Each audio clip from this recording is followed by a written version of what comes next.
Well, we have ourselves a brand new banned and restricted announcement, and this time it is coupled alongside of an update on the binging status of heroes in Silver Age. So let's take a look at how the votes ended up falling, but of course let's start with Classic Constructed.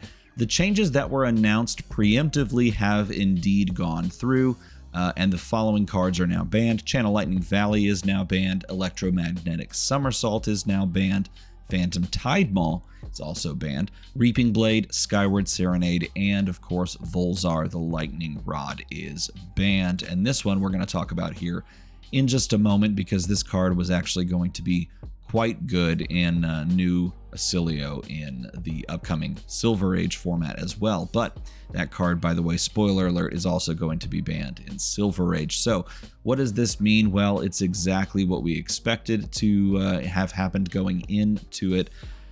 Is this going to change much in Classic Constructed? Well, it is going to certainly affect the newer heroes, and it's going to certainly affect, well, exactly Acilio.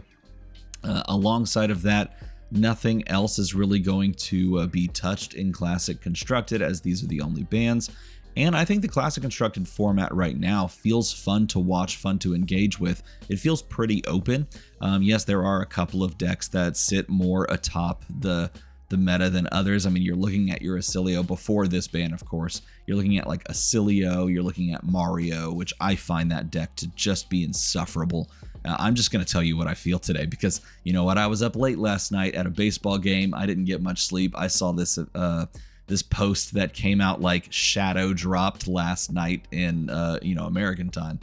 And, I've just been seething. I find Mario to be an insufferable deck that should just go away. That deck is so obnoxious. Anyway, that deck is quite good. The Victor deck is pretty good, and I'm trying to think of other decks that stick out to me outside of those ones. Nothing comes off the top of the head.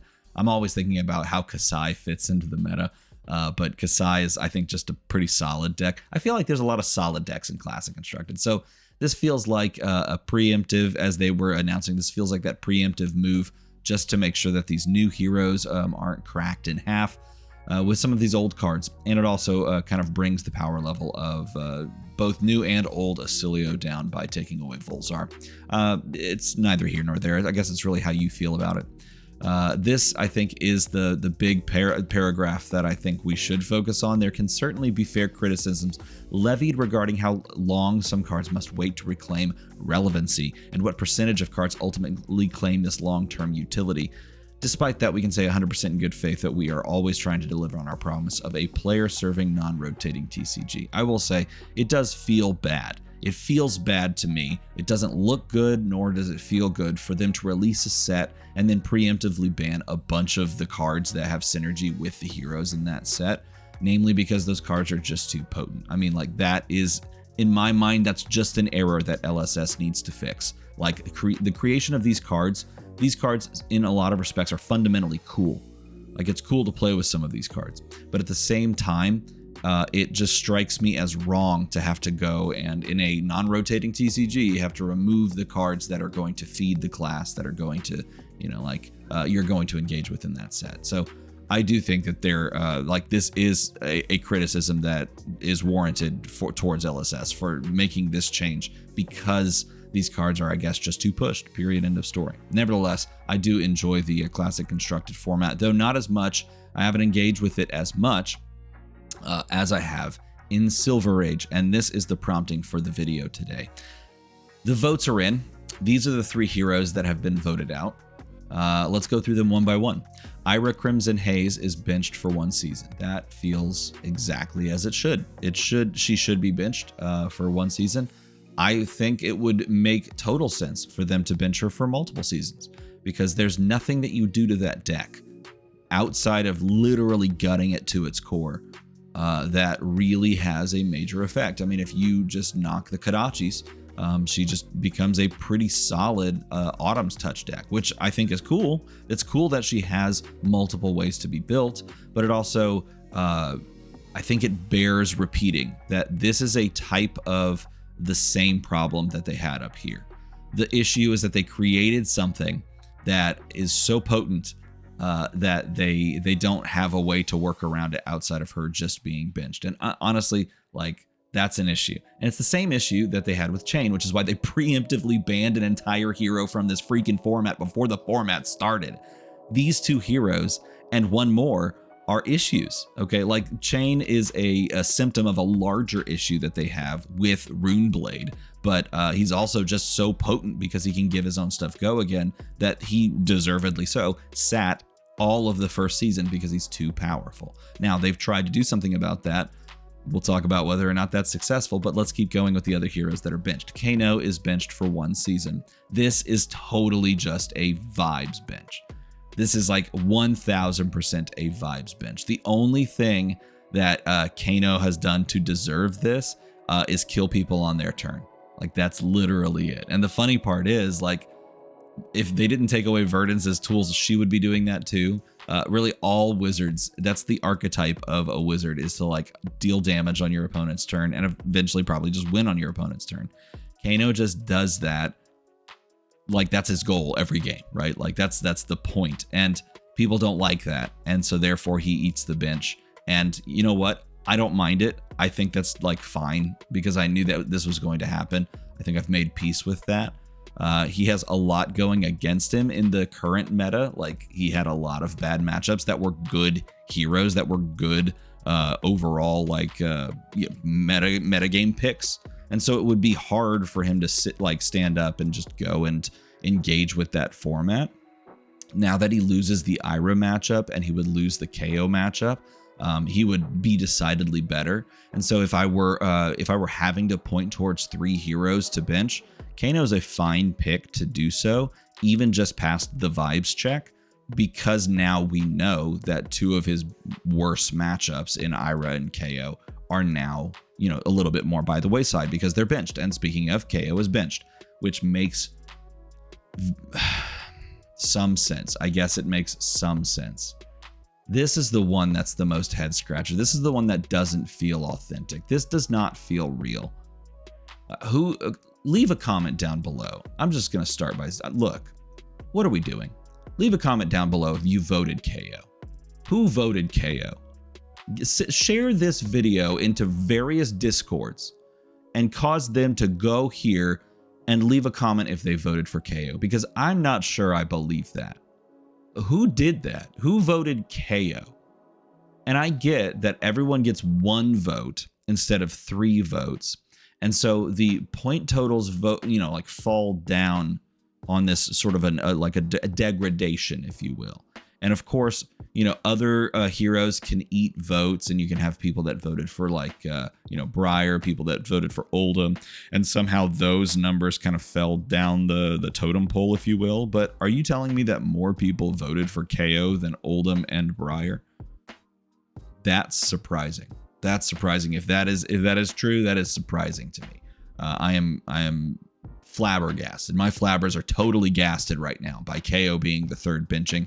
I get it because, you know, for a while there, KO was a potent deck that just puts up above rate numbers. But for this to be the hero that gets benched and not a hero like Briar, what? Like, what are we doing? What is this? And that leaves the elephant in the room. Briar is not benched. And not only is Briar not benched, Briar has access to Burn Up, Shock, and Lightning Press. What are we doing? Like, this is ridiculous. There's a reason these cards were banned. There's a palpable reason that Briar was best deck in format above KO with these 2 cards. Yeah, I understand why they're unbanned. They're unbanned because they're in the freaking pre-con. What are we doing? LSS, what are we doing? Community, like, this is the deck we want to have roaming around. Now, here's the thing. I got pushback from a couple of people on a variety of Discord servers saying, why are you voting Briar now? When, if you do that, she comes back the next season, comes off the bench, and then she's like viable to be played at full power for Worlds. And I'm like, I'm sorry. Why in the hell would I be voting for, down the way altruistic thought processes for Worlds? At what point should I'm not going to participate in Worlds. Yeah, you may participate in Worlds. LSS may want her to be benched for World. Deal with it then. Do something about it then. Don't put this evil on us. Burn Up Shock and Lightning Press is unbanned. Like, I don't owe some random competitor X that's going to compete at Worlds my misery competing in Skirmish Season 15 against Full Power Briar, who also, I might add, gets the buff from a bunch of new freaking lightning cards. I don't owe you across the world the ability to sit back, not participate in Skirmish Season, not participate in this format in general until Worlds rolls around, when this is going to be part of a double format, so that you can enjoy not having to play this deck while we suffer playing against Briar with Burn Up Shock, Lightning Press, and conceivably the updates from this new set. Okay, so they hand slapper with Beckoning Haunt is gone. Oh, gee, they take away Flourish, yellow and blue Flourish. Oh, great. Okay, that'll slow her down. No, I'm seething right now. Okay, and they try to slow Chain down by taking the 2-cost Rune Gate cards.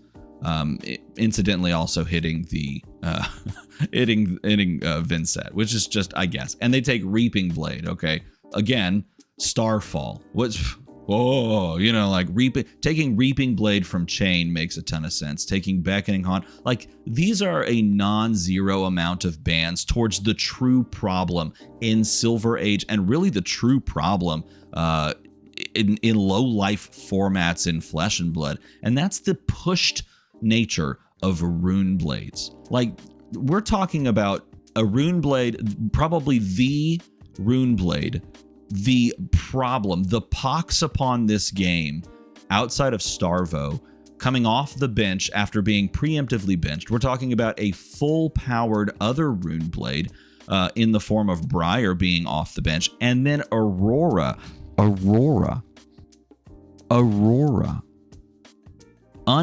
unfettered, fully upgraded from this new set as well. What are we? Okay, I'm gonna calm down. I'm gonna drink some coffee. I'm gonna approach it like a puzzle, and we're going to just play Blaze. That's what we're gonna do. We're just gonna play Blaze. Why? Because we got Aether Spindle back, baby. Aether Spindle is unbanned. That answers everything. All our problems are solved. It's Blaze time. It's Blaze time. So you know what? If you were worried, that's okay. Just play Blaze, because Blaze is going to absolutely cook all of these stupid freaking Rune Blades, and they can just shove it. That's what's going to happen. We're going to light everyone on fire. It's going to be the best. We're going to have the best time. You and me, we're going to do it together. And if you want to play Blaze along with me, then you can watch tomorrow's video when we talk about how to upgrade the Blaze Precon. I'd hold up the Blaze Precon right now, but I don't have one, so I can't hold that up.